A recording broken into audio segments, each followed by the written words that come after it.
Well, thanks so much for coming to today's webinar. So what I wanted to do today was to go through the reviewing process a bit and to cover some of the things that are new with this biennium's program, as well as just well, we have a number of learning objectives. And so at the very end, I'm looking for you to feel familiar with the overall reviewing and selection process for this biennium. I'll also be looking for you to have the ability to review the proposals and to complete the rubric that the reviewing team and I have put together. And then finally know what to do with your completed rubric when you're done. So a few things that are new for this 2019 to 2021 biennium is that we will be relying heavily on rubrics for the reviewing process. And so the rubrics have calculated scores in them.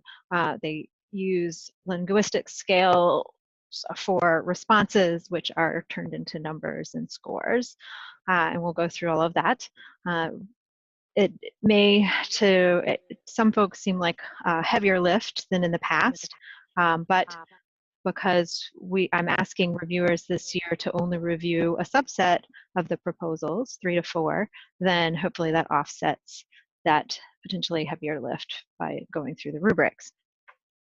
And I have some polls that I set up for selecting the proposals that you will review. So that is done on a self-selecting process, as a self-selecting process.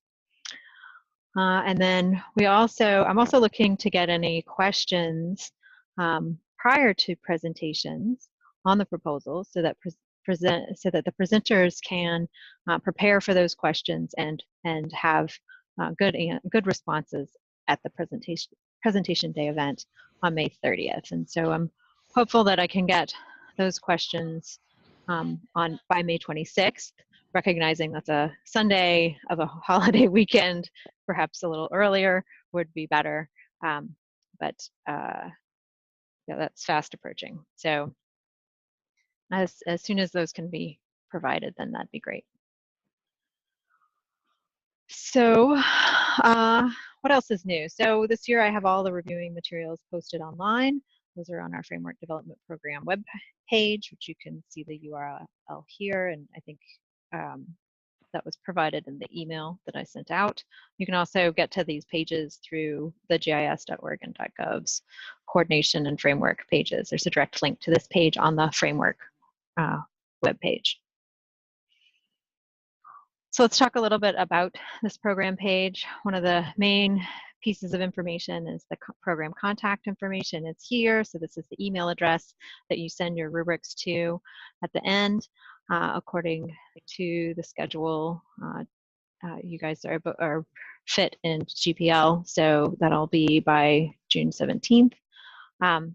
There's also current information about the program right under in the center of this page, general program resources. We've got the schedule for May 30th, the detailed process timeline, and then the RFP that you can use as you review your proposals as well. So then we also have reviewer resources, including those polls that I mentioned. So each reviewing group has its own distinct poll. This doesn't apply to either of you, but for some people are involved in more than one of these reviewing groups, and so they can choose to review the same proposals throughout.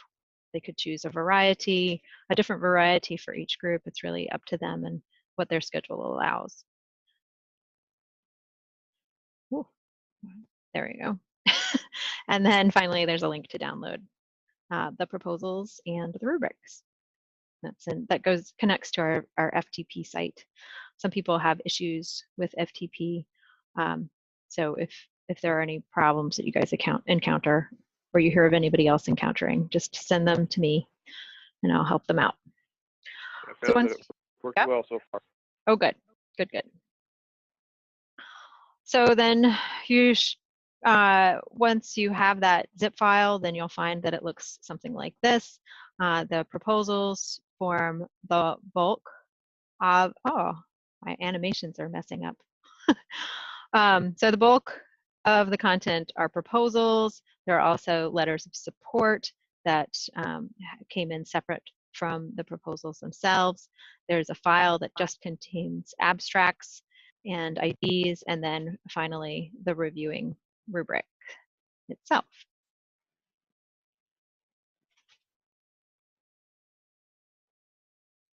Okay, so with that, any questions to this point? No. Okay. I've been on the website and it's very well organized, Teresa. You did a good job. Well, thanks. I try.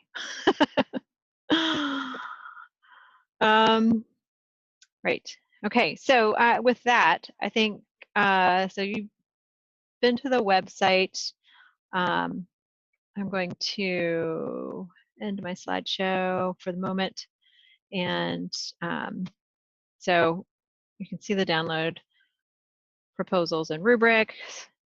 Takes us to a different location, and so then you get the zip file and you uncompress it and you get these. So I thought that today, at this point, I'd take you through the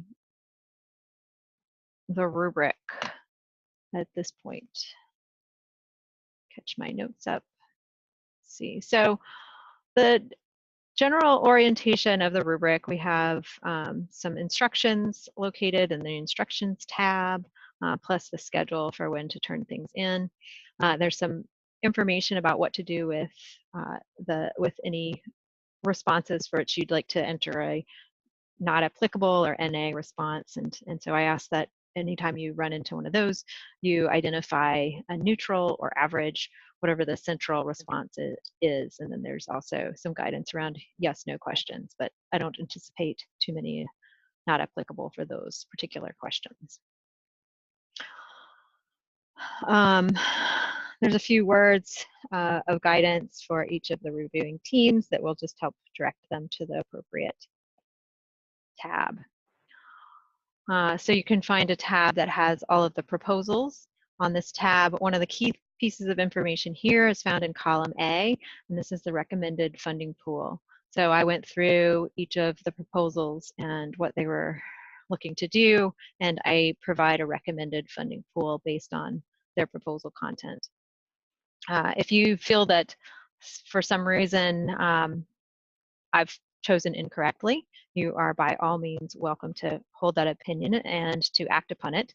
And so, and you do that through the selection if you're within FIT. So this would be for you, Chris. You can choose to fill out the FIT Foundational instead of the FIT General. And so I would do, sorry, I would, depending on whether it's foundational or general, I would fill out a different rubric spreadsheet. Correct. Correct. And I think you said that the 70% of the funding is going to foundational and 30 to general? Yes, that was the initial target.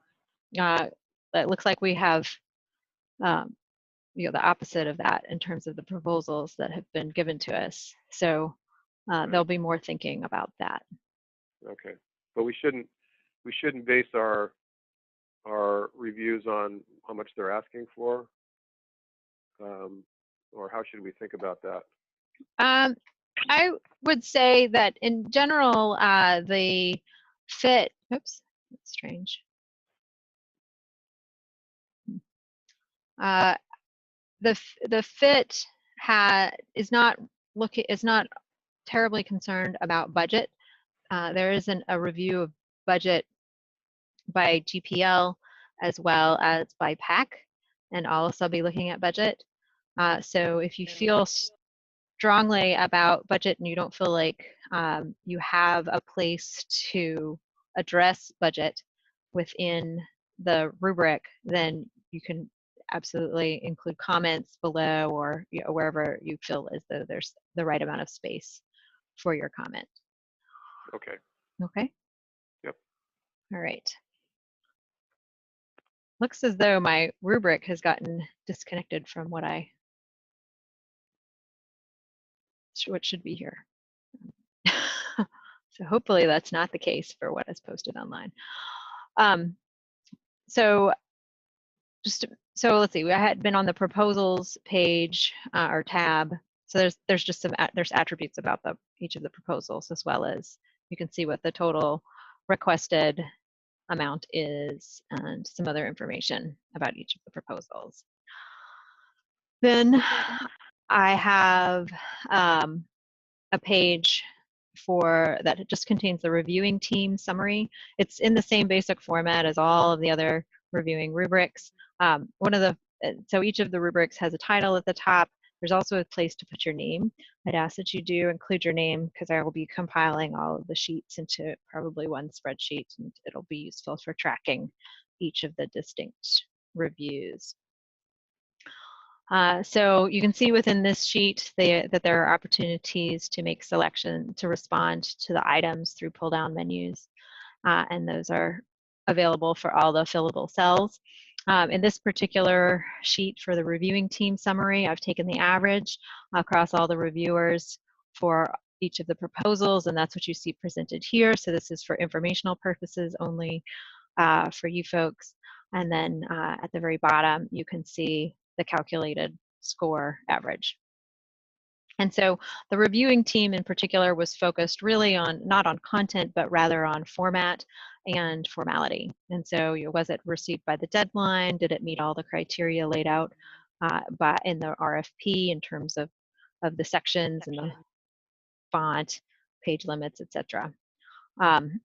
So it was not a deep dive into the content. So then moving on to the fit, there are the two fit tabs, as I mentioned, the foundational and general. So for any project that's identified as a foundational data that applies to a foundational or secondary foundational data element, you would use the fit foundational tab to complete your review.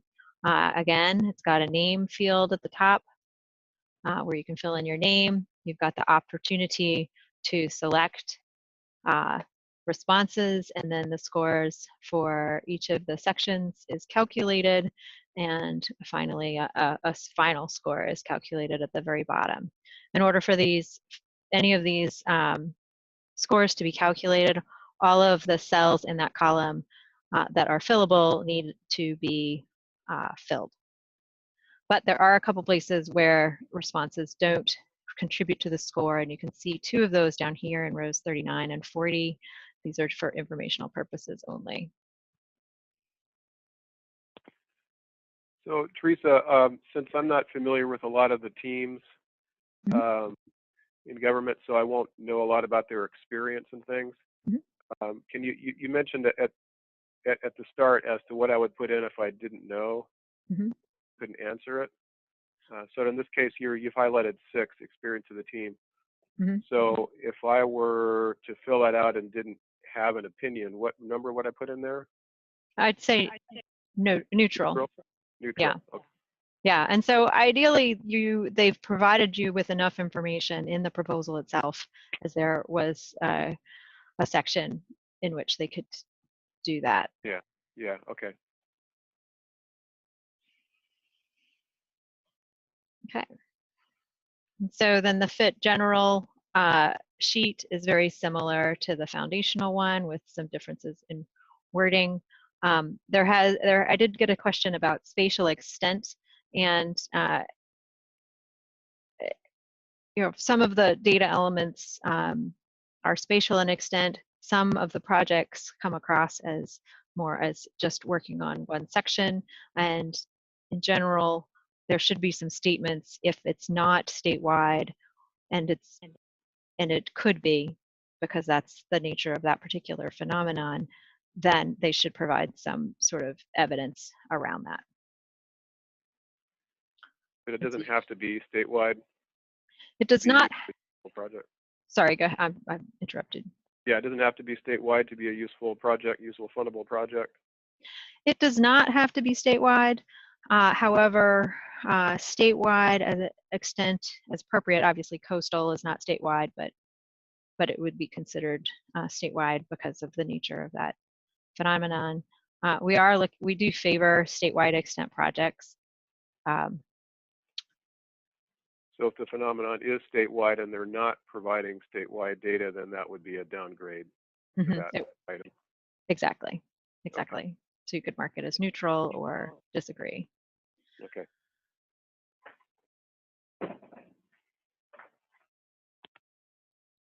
Okay. Oops. Okay, and so then moving on to the GPL tab. I don't remember if I noted that again at the top we have the title, your name, and the instructions are available as a reminder for what you're supposed to be doing. And also a note about the types of projects. So GPL, you just have a single scoring sheet, and so that's used for all projects. The two key areas for GPL are around the technical soundness of the project, as well as the enterprise orientation.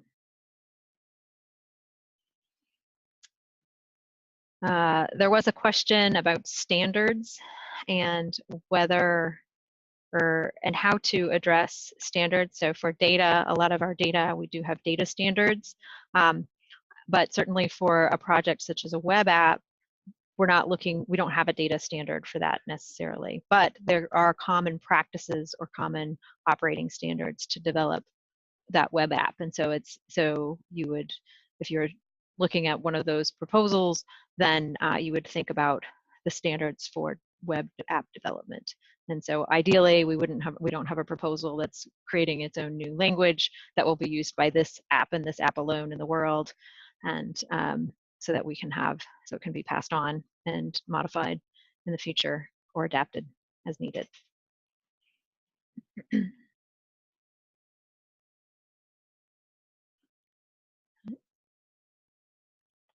Just to be clear, Teresa, the fit leads will be filling out the two fit spreadsheet tabs, right? That's correct. Okay. That is correct.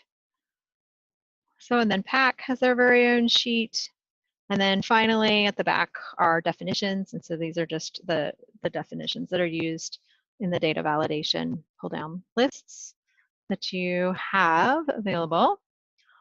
Yeah, and so I guess so at this point, then I can just give you a sneak peek of what the calculations look like. So the full calculated score is pretty simple, whereas the sections tend to have some lookups back to those definitions to assign a value of 4 to yeses and 0s to nos in the case of these two options here, or for the 5-point scale, then to assign the values that you see in column B. So that one's a longer, more complicated one, but not terribly complicated.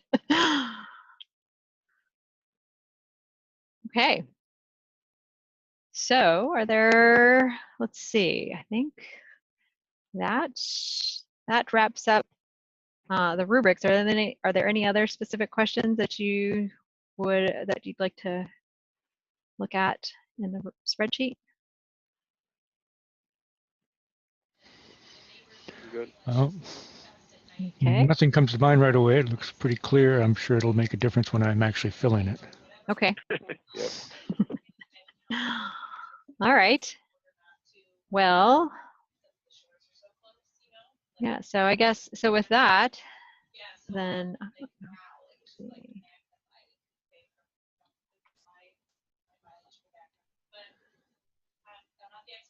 So submitting the reviews, I'm looking to have the completed rubrics emailed back to me at framework.funding@oregon.gov according to these deadlines. So we just send you the spreadsheet? Yep, you can just send me the spreadsheet. Okay. I'll do the calculate. I'll compile everything together. And yeah, I guess that's it for my presentation. So very good. Very good. Yeah. Yep. I don't even have to stay late. Good. Yeah. Okay. So Well, the, case you need any questions by the 27th, did you say? Before the presentations? yeah, if you have questions that you'd like the presenters to address, ideally I told them that I'd get them to them on the 27th or in their inbox first thing in the morning on the 28th, so that they have a couple days to deal with them. Yeah, so I need to get back here by 2, so I'll have to leave during lunch. Okay. And so should I limit my reviews to the ones that I'll see the presentations for, or does that matter, do you think? I think so not everyone is going to be able to attend the presentation day, and they're going to be reviewing proposals nonetheless. So I think you know, you can imagine what the advantages and disadvantages are. You get to interact with the presenters and hear other people's questions and hear their explanations. I'll record the presentations so you can go back. Oh, you will? Yeah. Oh. So you could go back and visit them later. Okay. I don't know. I don't have good like video editing software, so it might be a great big video, and I'll just have to tell you the time that you have to go, the timestamp you have to go to for your particular video. But you'll be posting that somewhere? Yeah, I'll post that. I'll post it on this page. Okay. Well, that would be helpful. That would probably do the trick. Okay. All right. And then, if you don't get to see the proposals, then just you can identify if you saw the presentation or not in the rubric. Okay. In the comments section. Yep. Well, there's actually a question. Oh. That where we can record that. So here. Oh, got it. 40. Okay. I think I hopefully have that in the other one too. Yep. So you have all the proposals listed in each foundational and general, but you've already indicated which one was foundational and which one is general, right? Those are my recommendations. Yes. Right. Okay. That's located so we can here. disagree with that if we want. Exactly. I think we've been pretty clear on which ones are which. So. Okay. Yeah, I think it'll be pretty. So I should say one of the, let's see, proposal number 3 is about building footprints, and presently the list that's currently published out there it has an error in it and needs to be corrected. It contains the old listing of public building footprints as the framework data element, but that has been revised to be building footprints. So it is a framework data element, and it's foundational or secondary. Right. So you asked one of those questions on the rubrics as to whether it's framework or not, but we already know that, right? I have confirmed that. In terms of all of them, right? In terms of if we know whether it's general or foundational, would that mean that they're all framework elements or not necessarily?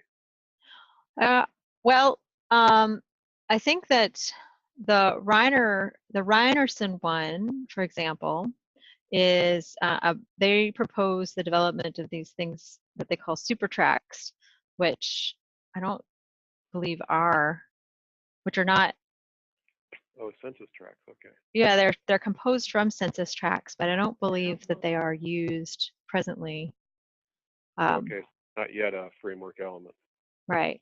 And then number 6 is by OSU Libraries and INR is for the Oregon Spatial Data Library. So that's not a data development project at all.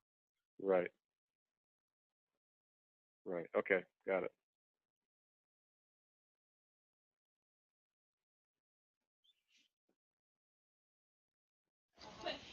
So Teresa, as far as questions to presenters, I would ask that there not be a cutoff on that. So if they come in on the 29th, it would still be worth seeing them. Okay.